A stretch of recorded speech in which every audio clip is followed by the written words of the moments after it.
So we'll begin on our back with the hips over toward the right edge of the mat.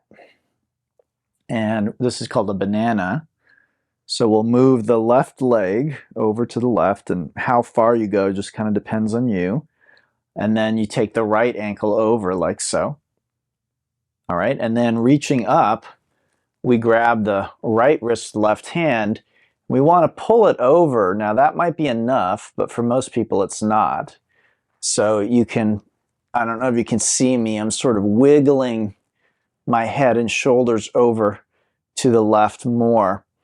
And you want to feel it right here, your waist, maybe up in the ribs and maybe down into the hip. But this right side is being stretched. That's what we're trying to go for here. So if that doesn't happen, let me know if there's some kind of difficulty or a lot of pain. And you can experiment with certain elements of the posture. So reversing the cross of the legs, you could do that. You can straighten or bend your arms. You could grab the elbows instead of the wrists if you prefer. The head, of course, could be facing left or right. That's really up to you. And so the main elements are you want to feel the stretch, and you also want to feel safe. We'll be here for 3 minutes, which is another element that makes the practice a little easier. Again, the name of the sequence is Easy Yin. So most people find shorter holds a little easier. 5 minutes is about the cutoff for Yin Yoga. We don't usually hold longer than that. I do personally because I use Yin Yoga therapeutically.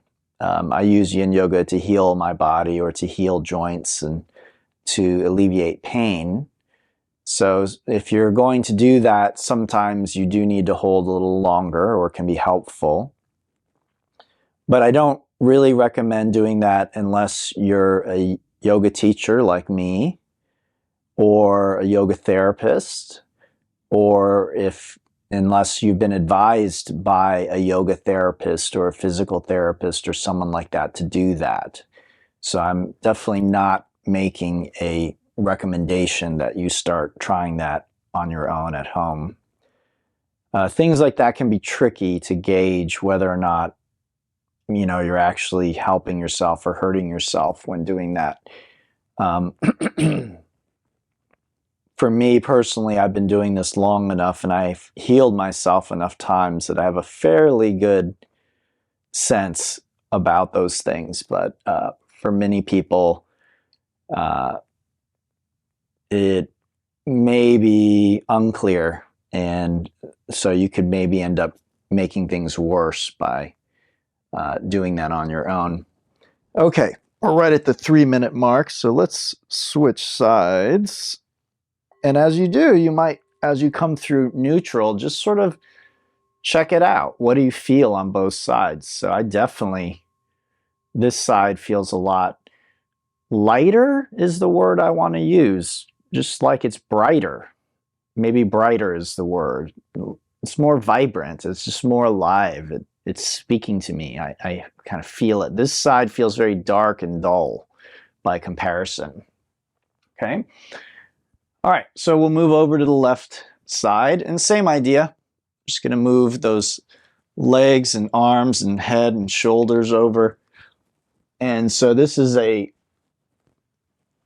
what we call lateral flexion of the spine, which is one of the 6 things our spine does. And it is stretching the obliques, the tensor fascia lata, and the intercostal muscles. So it's working the joints of the spine, and it's stretching the muscles that in the torso and that attach to the torso. That's basically what's happening here. And as simple as that sounds, there really is so much benefit in that. And the beautiful thing about yin practice is once you're in the posture, you just hang out. There's not really much more you need to do. Just let the effects kind of sink in, soak up those benefits.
Okay, so we'll go ahead and unwind back to neutral.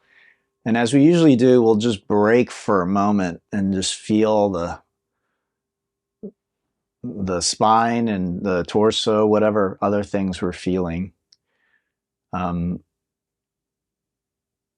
mention often certain things that are common to feel in the postures, but that doesn't mean I want you to ignore other things that might be happening or you're feeling in your body. We're all different and our experience is going to be different. And sometimes when we're following a teacher's guidance, the teacher will share her experience, and unless we're careful, we might limit our awareness of what's happening to what she's sharing. And I don't want you to do that. So maybe you feel a pain in your shoulder or something in your knees, and who knows?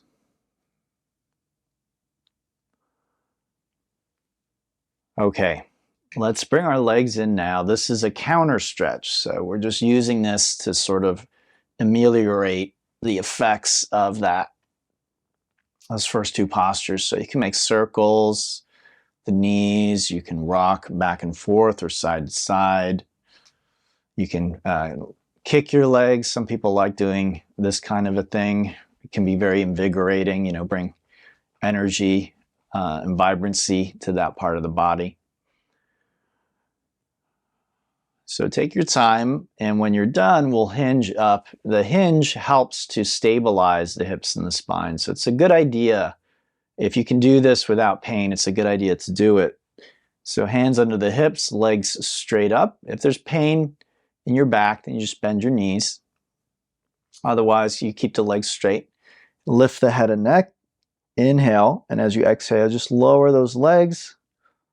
And then inhale, pop them up, and exhale up to seated. Sort of a ritualized way of getting up to seated, but again, it serves a specific purpose for us. Okay, now we'll do a hamstring stretch. Hamstrings are back here, back of your thigh. So right leg straight, left foot here. You might be wondering, well, why don't we just do both legs together? Because it's not as effective, that's why. Okay, so if we're trying to stretch the hamstrings, we want to isolate the legs one at a time. So here we are, we're coming forward, nice and relaxed. Notice my back is rounded. Notice my palms are up. So I'm not using my arms. My head is just dangling. Okay, so this is one way to do the posture. But if this is too intense for you, then you could put a block under your forehead or forearms. You could put a block under your left knee.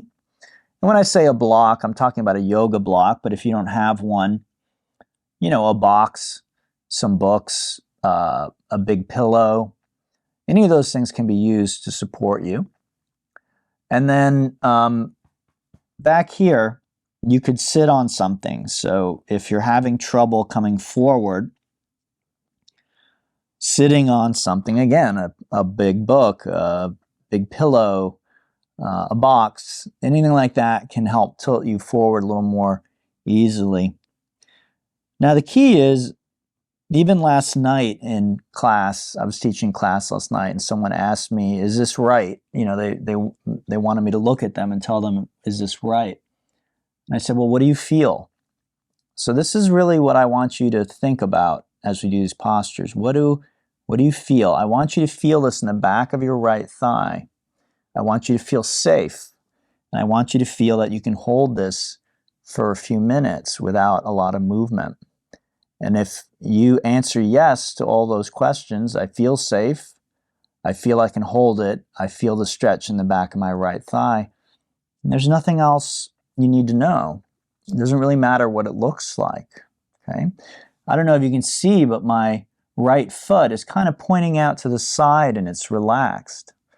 Many people who do yoga, they're used to doing things like this, flexing the foot and pointing the toes straight up. My foot's doing that. Okay, so this is very much in the yin style. We're not worried about where our feet are pointing, whether we're flexing or pointing them, if the conditions are met. I feel the stretch, feel safe, I feel I can hold it. Doesn't matter what my foot is doing, doesn't matter what my hands are doing, doesn't matter what my head or neck are doing, okay?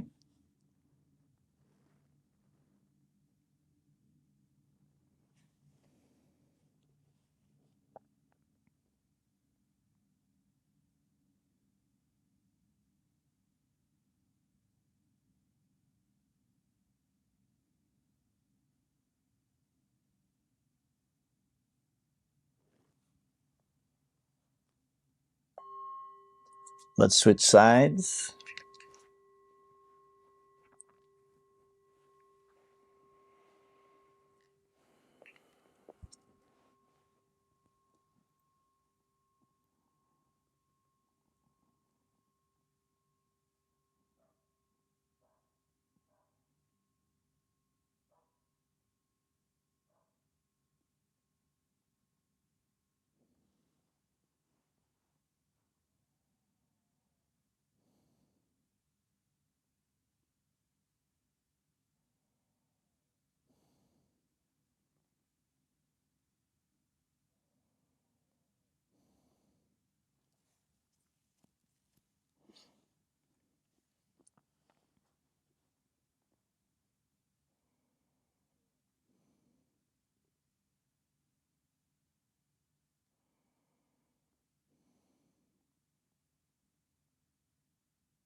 Okay, so we'll come on up and then make our way back onto our back. I usually like to rest between every 2 postures or so. I find that that's sort of a nice rhythm. So again, I'm resting back, and this is just about being still and feeling. So we relax and we feel into the body before we try and counter stretch. So Michael's joining us from the Kiloby group, and in that group we do a lot of work internally, and it's a similar thing. We want to sort of welcome sensations, and this is something we do with inquiry with my teacher Scott Kiloby. You sort of relax, just allow first. Before you're trying to change or fix or do anything, just allow it. And the only exception is if you really don't think you're safe. You know, then you do what you need to do. I'm not asking you to put yourself in harm's way.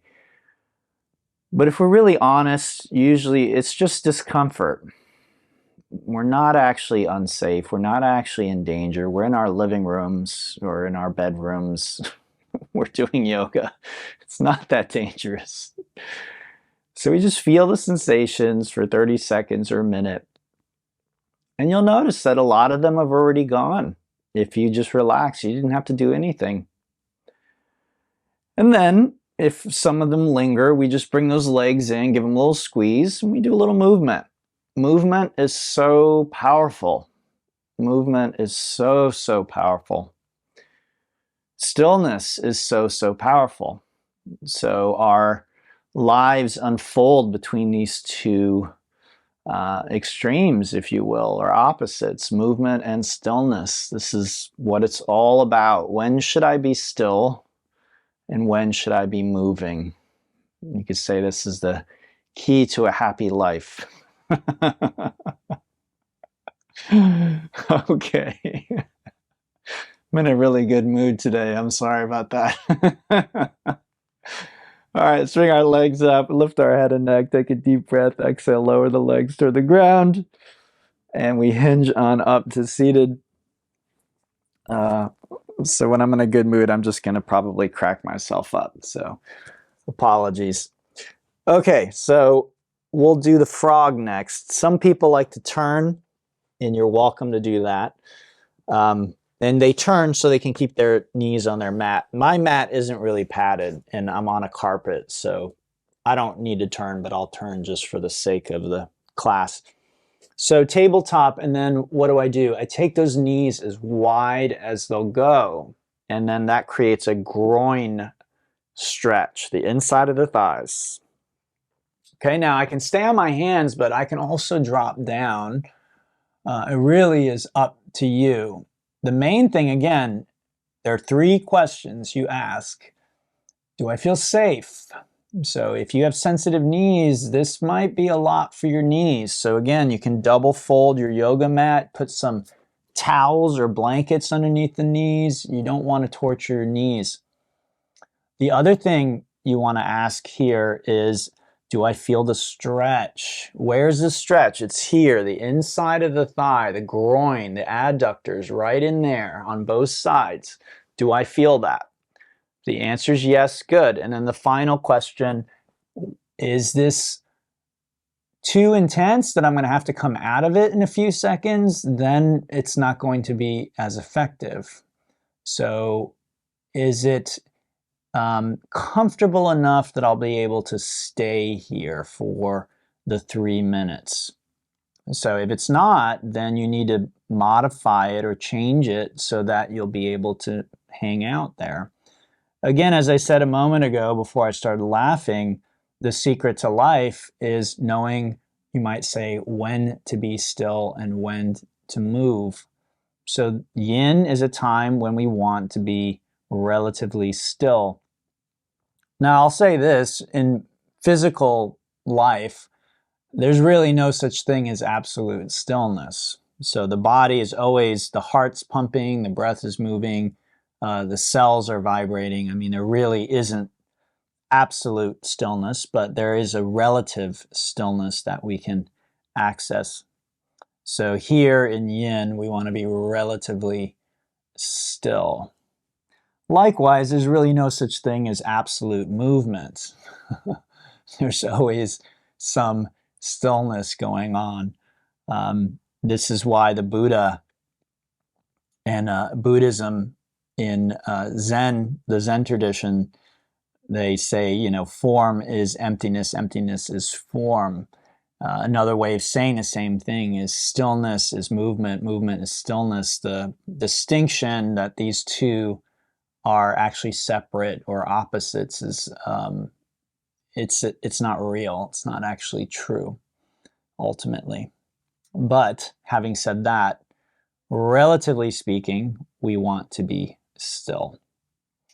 So this is one of my favorite parts of this particular sequence. It's very unusual for me to sequence in this way, but I like it.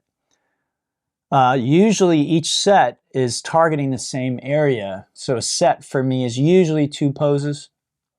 So usually the 2 poses that we have in one set is 2 of the same area. So normally we would keep with this as we transition, but this sequence is different. So we're going to transition now into a back bend. So I come forward onto my belly and prop myself up on my elbows. That's called a sphinx. And I want to feel it here, my low back. Okay, right in there. And I don't. So what do? Well, if you feel it, you just stay there, but I don't. So I'm going to straighten my arms out. That's called a seal. And now I feel it. Now I'm happy about that because some of you have been doing this with me a long time. You remember maybe, I don't know, 6 months, a year ago? I can't really remember, 9 months ago. I think it was maybe longer than 6 months, but less than a year. My back was really kind of jacked up. So doing this aggressive version wasn't really possible for me. And when I was on my elbows, I would feel it a lot. So this is a great example of joints and healthy joints. When my joints are healthy, I don't feel them as easily, I don't feel them as much, and I have to go further into my range of motion to feel anything. So this is a good sign for me. This means that my back is healing, it's stronger, however you want to think about it. Having said that, when I was injured, I didn't do this. I wasn't trying to force my body to do something that it wasn't ready to do. I would feel it on my elbows and I would just stay there. And as you can see, by doing that, along with other healing processes, my body has seemingly healed. Otherwise, I don't think I would be doing this aggressive version of the posture right now. So for me, yin yoga is an important part of healing, but I also reach out of my own influence to heal. So I have a physical therapist that I will see when necessary. I have a therapeutic massage therapist that I will see. I have an acupuncturist that I will see. The doctor I don't see, generally speaking, because the Western doctor has very limited tools for helping heal, especially musculoskeletal issues. I'm not telling you not to go to the doctor, by the way. I'm just sharing with you what I do. These types of aches and pains and things like that, Western medicine has not really delved very deeply into those things. And usually surgery or drugs, which are the 2 cures that Western medicine uses for just about everything, they don't usually help with musculoskeletal issues. All right, let's go ahead and exhale, come on down, we'll rest for a moment. And again, what do you feel? Let's take a few moments in stillness just to tune in. So I'm actually surprised. I thought I would feel more in my back than I do. And again, that is a very good sign. It's a sign that my back is probably stronger than it's been in quite a while. So I'm rather pleased about that. All right, so we're going to move on. Taylor, this is the first of our twists, so just FYI.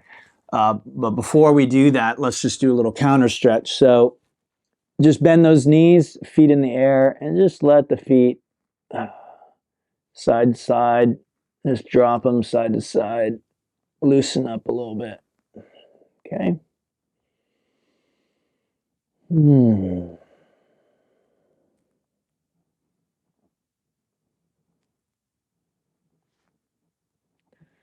All right, good.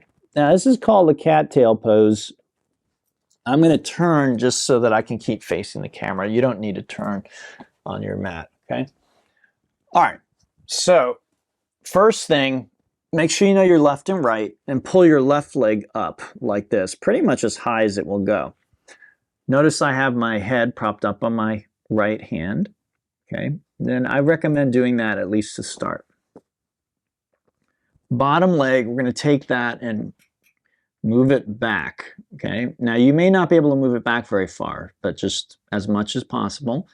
You're going to bend that knee, reach back, grab the foot, and pull your heel in towards the buttocks. And you should feel a stretch in the front of your thigh. Those are your quads, quadricep muscles, and possibly hip flexors. I feel both quads and hip flexors here. This is called a cattail. Now, for more intensity, you straighten the left leg, the leg in front, and you pull the leg closer to your face. Likewise, for less intensity, drop that knee down, bend that leg, okay?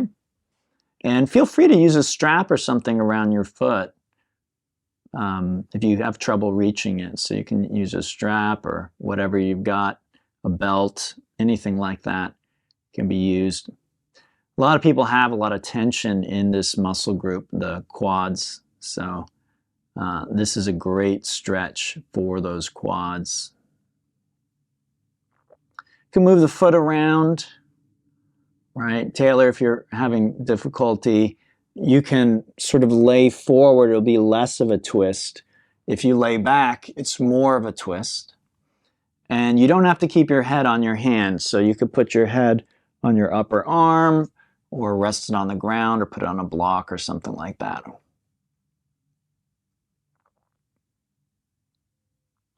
So I feel my back here. And so again, part of the way that I heal is I find what's painful, and then I usually try and actually stay there with the pain. And I know that might sound counterintuitive, but this has been my experience with healing, both physically and also emotionally, mentally. Again, for many of us, this may seem very counterintuitive. If I want to be pain-free, why would I try and find something that's painful and stay with that? And I get it. It doesn't necessarily make sense, but one thing I've learned over many decades of teaching and learning and practicing and studying spirituality is things don't have to make sense. They really don't. We human beings try and make sense of things, but what about the world makes sense? Like, how does a flower make any sense? There's a very famous sermon that the historical Buddha gave where he gathered all his followers around and then held up a flower. And they were just waiting for him to speak, and he never spoke. He just held up the flower. That was it. All right, let's switch sides, everybody. So you can roll onto your belly. Again, I'm just going to flip for the camera so I can face the camera. You don't need to do that. And let's do it step by step. So first step, right leg comes up, right? Second step, head props up on the hand. Third step, left leg scoots back, right? And then final step, I bend the knee and grab the foot, and I should feel that stretch.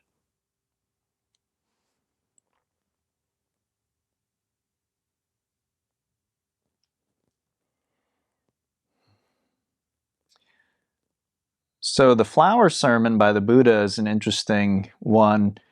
I'm a big fan of a gentleman named Joseph Campbell, who was a teacher at Sarah Lawrence University, and he taught mythology. And so he studied all the world's myths, religions, spirituality. And, you know, when he was recalling the Buddha's sermon, flower sermon, you know, he said, "What's the meaning of a flower?" And I just love that because, again, as human beings, we're constantly seeking meaning and understanding, and we think like we can figure everything out. But what have we really figured out? We really made sense of anything? We are very good at observing what happens and then creating theories and trying to predict what will happen next. But, you know, for all the progress that science has made, it seems like every time we make progress, another mystery opens up that actually makes us realize how little we understand. So a great example of this, and some of you have heard me speak about this before, is something called dark matter and dark energy. So I think there was a time maybe in the early 19th century or 20th century where people thought that science was like figuring everything out, that we were going to be able to understand everything. And more recently, with quantum physics and astrophysics and quantum mechanics coming along, we discovered this thing of dark energy and dark matter.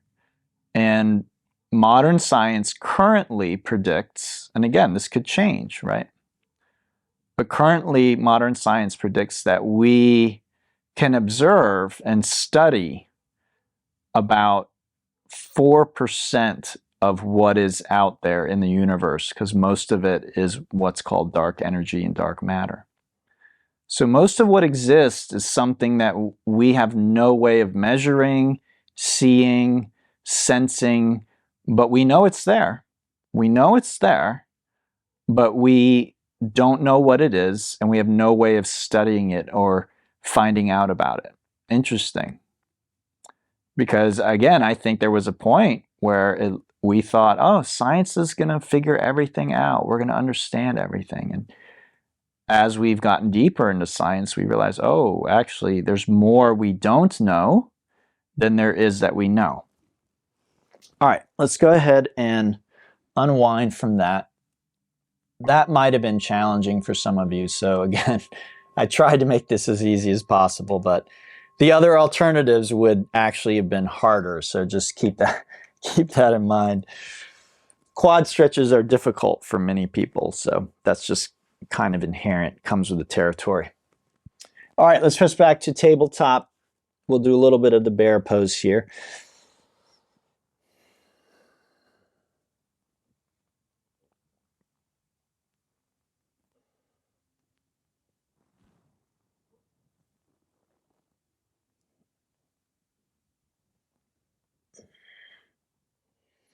And then we'll let's tuck our toes, do a little down dog stretch.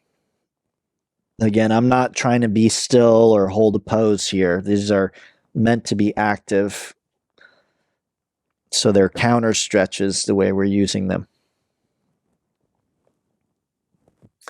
And then let's go ahead and grab a seat. Take a seat. Okay, so next set, these are going to be glute stretches. Okay, so out here, the buttocks, the glutes, the maybe up in this region too.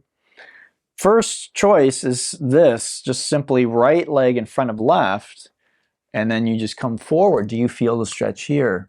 That's the question. If you do, then perfect. You don't need to do anything else. Just stay right there.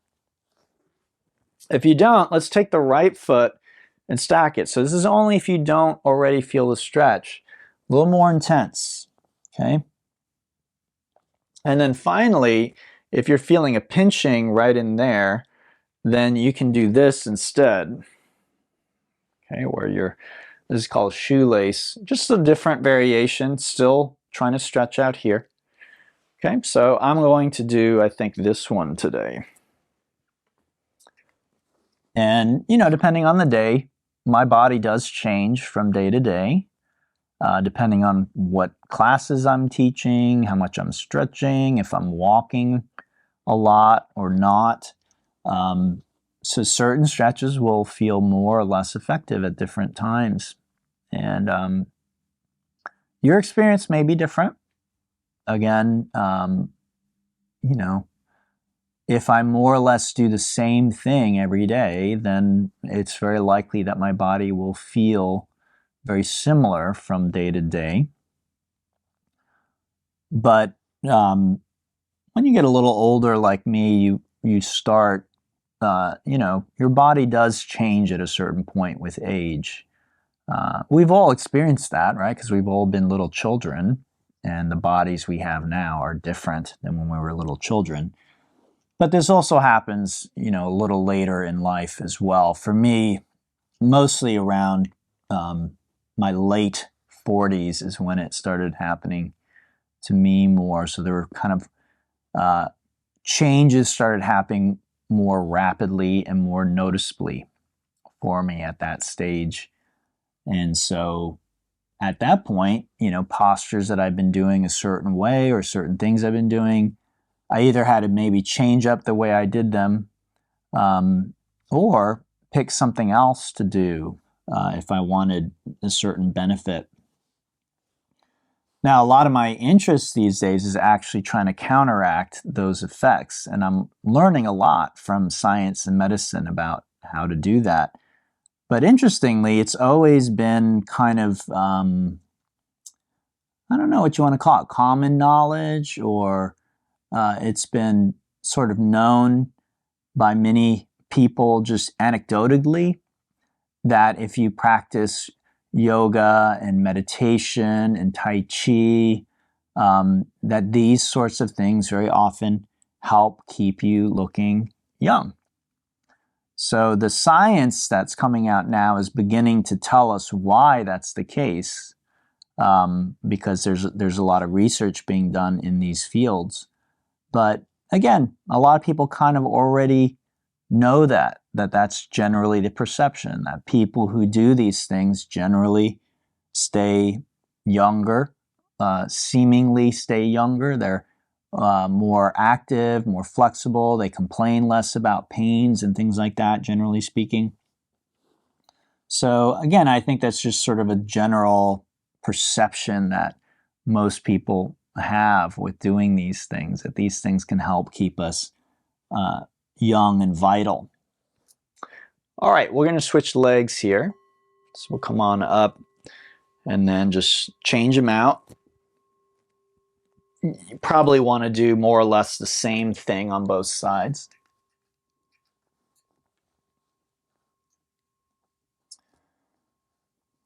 So again, some of you are maybe in your late 20s, 30s, and so some of the things I'm mentioning now may not seem very relevant or ring true, and that's good. That would mean that you're probably relatively healthy. Again, I was very blessed, so I really had almost no ailments, no serious pains, no serious issues until I was about my mid-40s. I did have an appendectomy, so I did have one surgery in my 30s where my appendix got inflamed and they removed it. So that was one kind of big thing that I had. But I honestly don't know if there was anything I was doing that could have prevented that. I don't know that that was a lifestyle thing. Who knows? It also might have been genetic. My father had the same condition, almost around the same age that I did. So it was interesting to note that. But anyway, other than that, pretty much didn't have to see the doctor for anything, didn't really have any problems. And then again, last, I don't know, 3-4 years maybe, started noticing some changes in my body. And so as that's happened, I've started getting more aggressive with my countermeasures, you might say. So things like diet, yoga for sure, also getting out, moving, again, walking in nature, walking outside. And then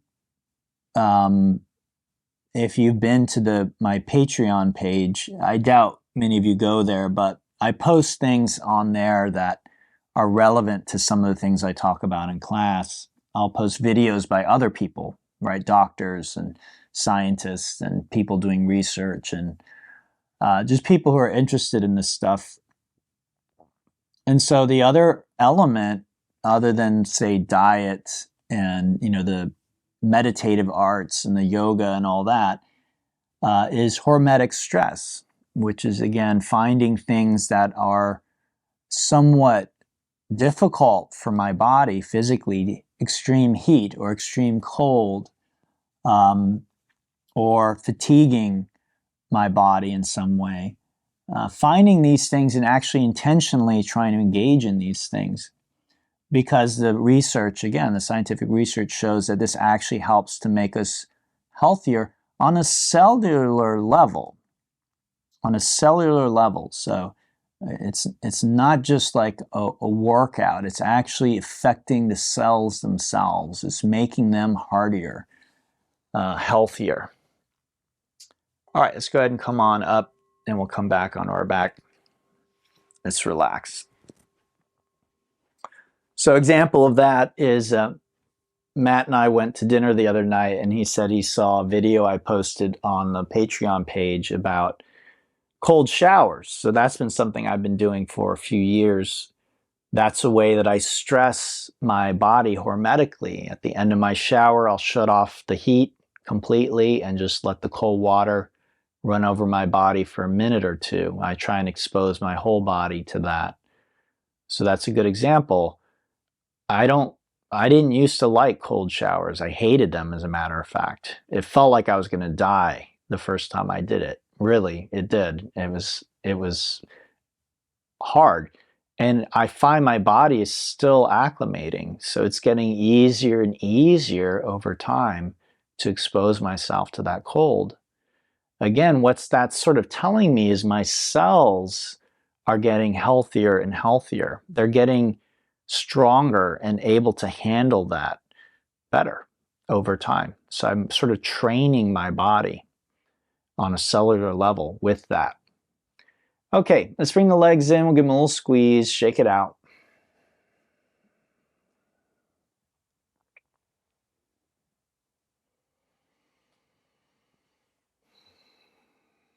And then right knee over the left, down to the left. This is a twisted root. So Taylor, you might need to be a little bit careful with this one. Might need to put some blocks under your knees. Anybody can do that though, by the way. So if you want to support your knees or your shoulder, feel free. You can play around with the arm and head and leg position to maximize or minimize in the case of Taylor. So if Taylor was doing this and she didn't want such a deep, intense twist, she might actually drop her knees down like this. And so I don't know if you can see, this is a much less deep twist. I'm still in a little bit of a twist here, but it's not as much. As I bring my knees up, I hope you can see gravity is pulling me deeper into the twist. So I'm going for like a maximum twist here. But again, if you have an injury, a pulled muscle, something like that, you might not go quite as deep.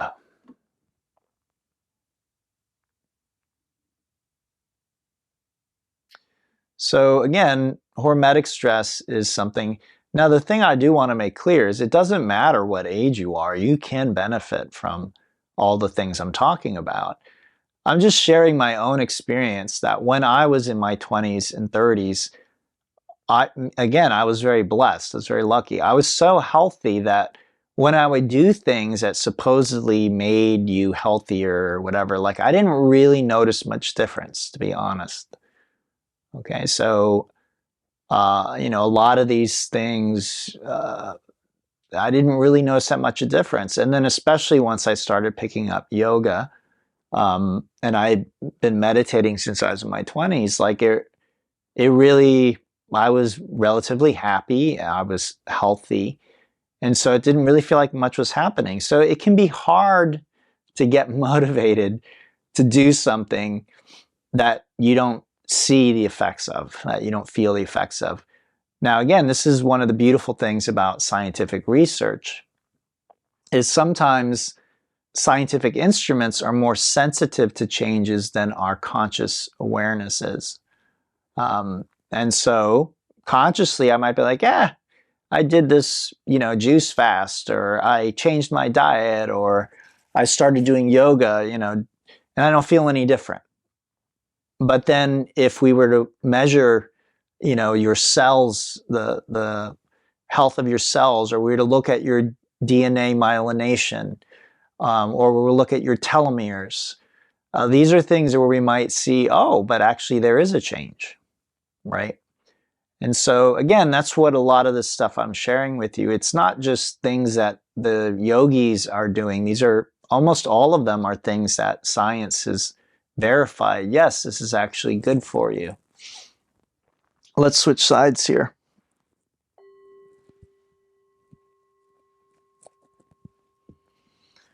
So left knee over right, and then down to the right side this time.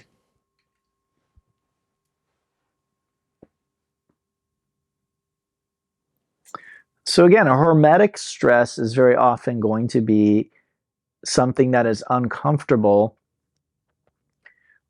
Almost any time you're uncomfortable, but not actually hurting yourself, and it can be difficult to distinguish, I will admit that. But does anyone really think they're going to die from a cold shower? I mean, maybe you do. I don't know, but it might feel like, I mean, when I did it again, when I turned off the heat, it felt like I was dying. I mean, I could barely breathe. My whole body was sort of like seizing up. But if someone was pointing a gun at me and it was like, you either stay in that cold shower or I'm going to shoot you, or something like that, I could stay in the cold shower, right? I could. I know I'm not going to die in the cold shower. So, you know, does anyone really think that a cold shower is you know, going to be the end of them? Same with these yoga postures. Like, some of you come on Monday to the more active class, right? Some of those postures, as we hold them, you know, we might have the thought, I have to come out of this right now. I have to stop this right now. But if we really, again, if we look and we said, okay, if someone were threatening my happiness or well-being, and said, either you hold this yoga pose, or, you know, I'm going to clean out your bank account, or I'm going to shoot you, or I'm going to, whatever it is, something horrible that we don't want. In honesty, most of the time we'd be like, okay, I could hold this yoga posture.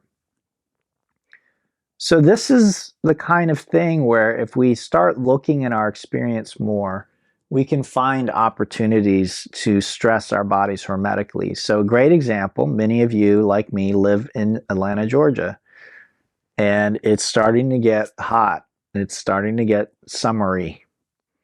And I don't know about you, but if I go out for a walk, which I do all the time, there are days now where if I go out at a certain time of day, I will come back drenched.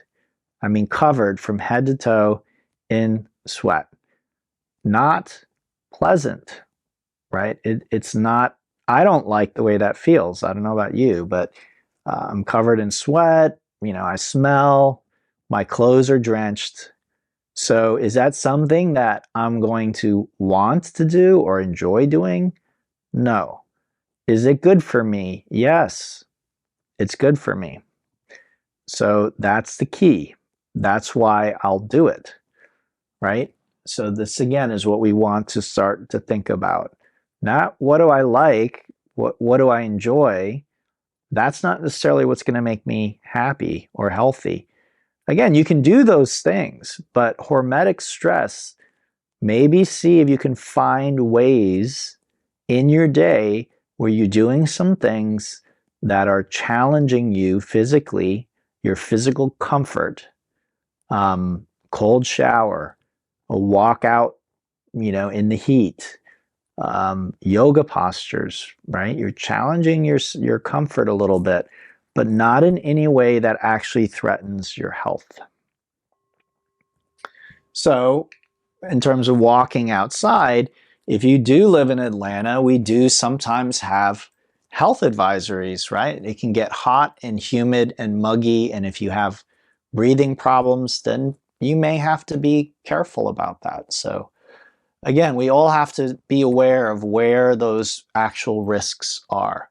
But for most people, I'm an asthmatic, so I do have a breathing condition or whatever, but I still go outside and I'll hike 3 or 5 miles in the middle of summer, even when there's a advisory for, whatever smog. So, again, I think the risks are, again, very, very minimal if we're really realistic about it. I'll tell you, all of you, the biggest risk you take every day is jumping in your car. So that's really the fact of the matter. It's not a cold shower. It's not holding a yoga posture. It's not hiking in the heat for most of us. We take our lives in our hands when we get into our cars, most of us. So statistically speaking, that's the case. So again, we just want to be realistic about that. When we jump in the car to go get a smoothie or a slushie at 7-Eleven, when we don't think twice about that risk, then, why do we think 4 times about a cold shower and the risk that we might be taking? It's a little bit silly for us. All right, let's bring our legs in, give them a little squeeze. So the fact of the matter is life is risky and we take risks every day. And getting in our car for most of us is the highest risk thing that we do. Higher than COVID and all the other things that could happen to us, possible things that could go wrong. For the vast majority of us, it's the automobile accident. That's the highest statistically risk that we're taking. All right, everybody, let's go ahead and unwind from that. We'll come back onto our back and we just want to take a rest. So grab your phone, if you've got one, and set a timer for 6 minutes is what I recommend. And then just unwind into a comfortable position, close your eyes, and just allow yourself that 6 minutes of stillness.